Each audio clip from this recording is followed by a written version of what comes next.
What is a simp? And I think this is probably going to be one of the biggest realities in terms of what has destroyed Western society. I would say it's very much this simp personality.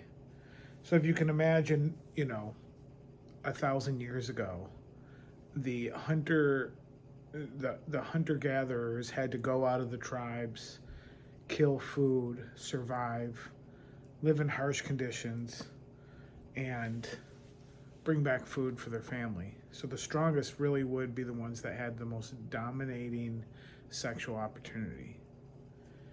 And I think what's happened over time in society, what resources are required to support a family, have moved away from largely physicality based survival to intellectual based survival mechanisms. So in other words, we make more money now with our brains than we do with simply the output that we can utilize with our muscles and our hunting capabilities, for instance.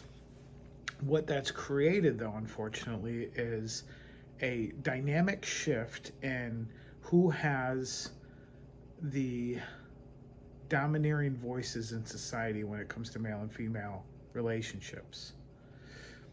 And so what we've had a continual push for promiscuity and female independence, while simultaneously we've had a push to demasculate men and get them to become feminized or effeminate. The result of that has unfortunately created a dynamic that I don't think anybody's happy about. I believe women can't, one of the biggest problems are that women cannot find good men. And unfortunately, what that means for good men is a lot of the women have become the men that they couldn't find.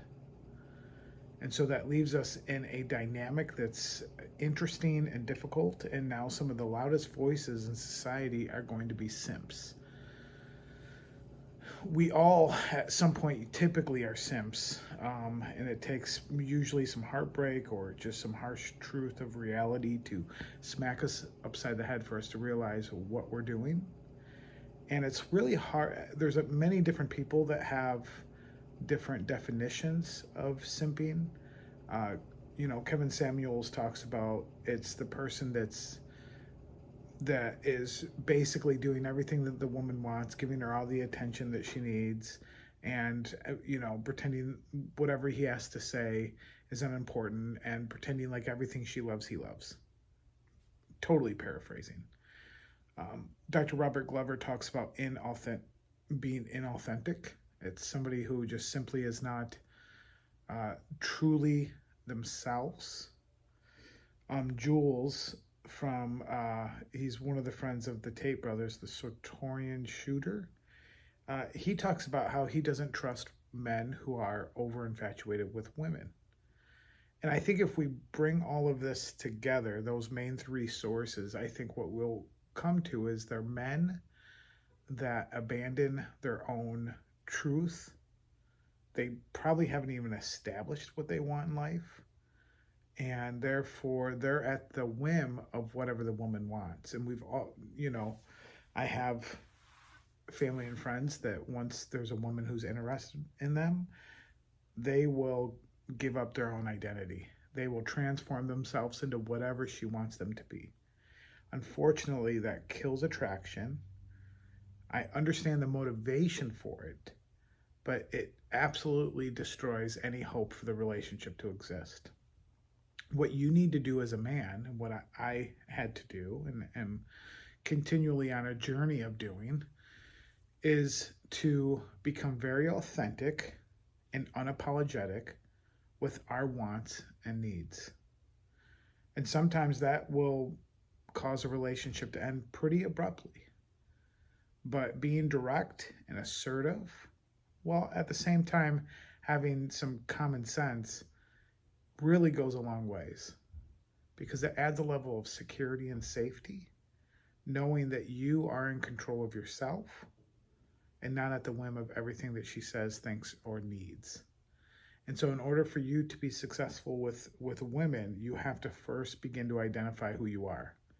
And you have to know with certainty the things that you like and the things that you don't like and the things that you want in your life, particularly in terms of when it comes to a relationship, and things you don't want. And here's the key. Don't tolerate the things that you don't want. Be vocal. Doesn't mean necessarily on the spot, but be willing to call a woman out if she is doing something that you don't like. Expect the same from her. Don't simp for women. You will kill attraction. You will make them feel unsafe. In all of your attempts to be liked, in all of our attempts to be liked, we end up very much not liked. Nice guys do not get women. Assertive, dominant, strong, loving, caring, vulnerable in the terms of we're willing to convey what we think.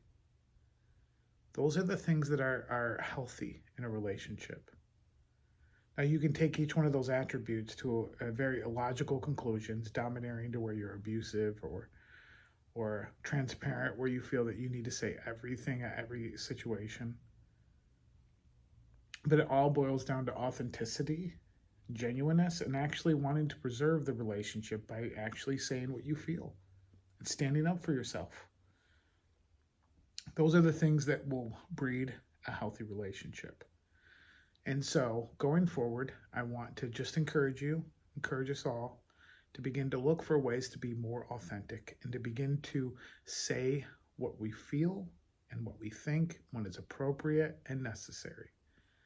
So that's all I have for you today. Don't forget to check out the men's community. It's a free community with tons of lessons in it on how to begin your dating journey, including how to use dating apps. So, and if you'd like to reach out for me personal for some one-on-one, just email me at marcusoneil@icloud.com. Thanks.